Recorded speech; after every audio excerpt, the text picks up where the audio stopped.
How's everyone pulled up from Wednesday? Have you had a chance to see the players much?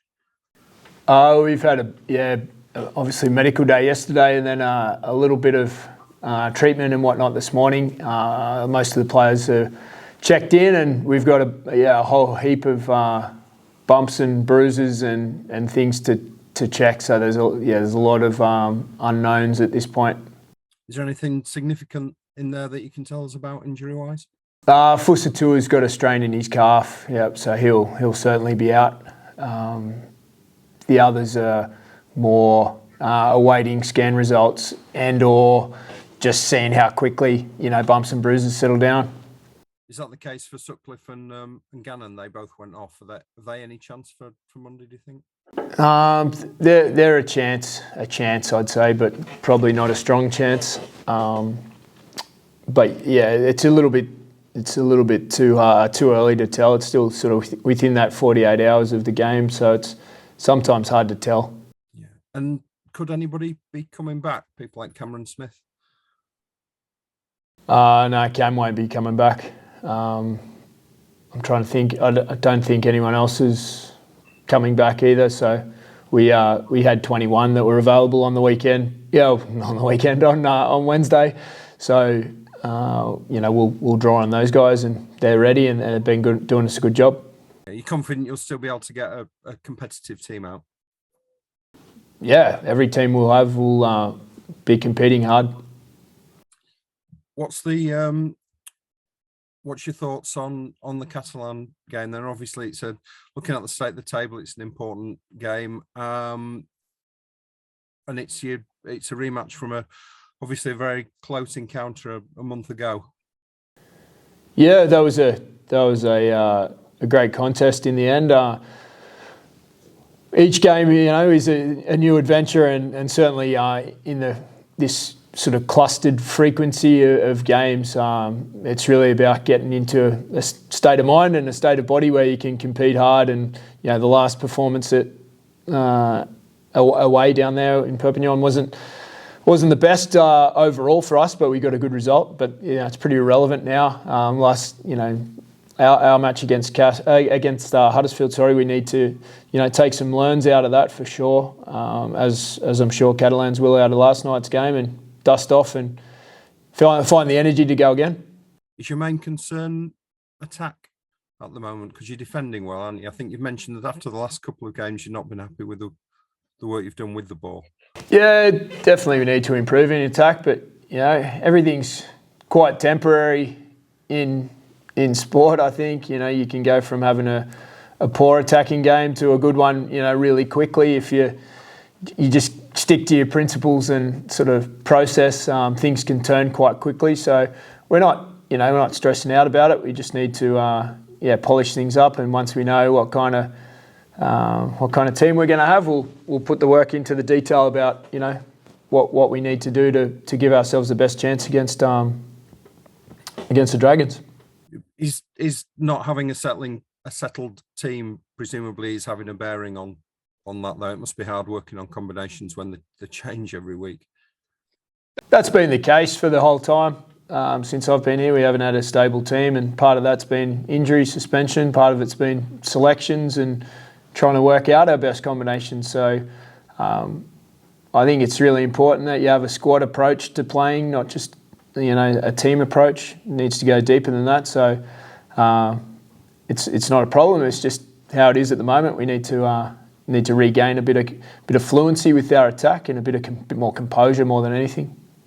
There's quite a number of players leaving at the end of this season, so obviously they've a limited amount of time together from now on. Is it important for the group to sort of end on a high note, to send these guys off in good style? Well, we've got everything to play for. Every week is an opportunity to play, do what you love to do, and compete and represent the club, and people represent their families and where they come from and that type of stuff. To play for a playoff opportunity is huge, and for some guys it'll be coming to their end of the time at the Rhinos. Every club's having that same situation at the moment. I don't think our turnover is going to be any higher than most other clubs. We've got a lot of continuity going forward next year. But we're very, very focused on the group that we are right now and making the most of this opportunity. And it'd be great for some people to depart on a very big high, but it's on to Catalans on Monday. Do you know when you'll be in a position to tell us about people coming into the squad, new faces? Probably when it's all official and the timing's right. Yeah, no fixed time frame on that. And I've been trying not to ask you about the table, but I'm going to ask. I'm going to ask you anyway. It's remarkably tight, isn't it? I think there's 1 point between you and Cass in seventh.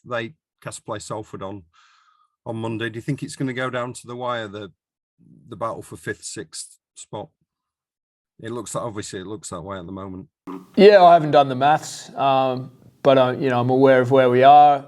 We play Cass and Cass play Salford, and I'm not sure what the other fixture there is in the mix, but as well as us, we've got a game against Catalans, which is the the only real focus at this point. But certainly it's going to go down to the wire about who finishes where. I think even second, third, fourth, those positions aren't settled in, are they? I'm not sure if where things sit there, but that's how you want the competition to be. You want games going down to the last round to maybe not as a coach. You'd rather have your place settled and fixed. In the top six, but given where we were not so long ago, we'd certainly grab this opportunity with both hands if someone had offered that a month or two ago. And just lastly from me, you've been playing almost sort of must-win rugby for quite a number of weeks now, and there's been a lot of close, intense games. Is that good practice for the playoffs? It's the sort of rugby you're going to be playing if and when you get into the six, isn't it? It's good preparation for Monday against Catalans, and the approach that we've had is to treat every game like it's its unique opportunity and challenge and test, which it is. So, the rise in intensity, I feel, based on all the other games I've been watching, I think the games we've been playing in lately are high standard, competitive, down to the wire sort of games. So, that's generally how playoffs turn out to be. A win on Monday will give you a chance to claim a top four spot in the final round of a home game in the playoffs. Would that be important given your form at Headingley? Everyone would love to play a home playoff game, that's for sure. But there's so much work to be done, in the next few days to get ourselves into a position to compete well on Monday. It'd be great reward for the fans and the city if we could get there to have a home playoff. But it's there's a lot to do before then. But the fans have been so committed and loyal to the team this year through the ups and downs and turbulence and changes of coaches and all that type of stuff. The fans have stayed rock solid. So first things first will be Monday, and then we'll see the fans at home against Cass next weekend. Because Cass are playing Salford, you have the chance to confirm your playoff spot on Monday. Does being on the cusp bring a different kind of pressure?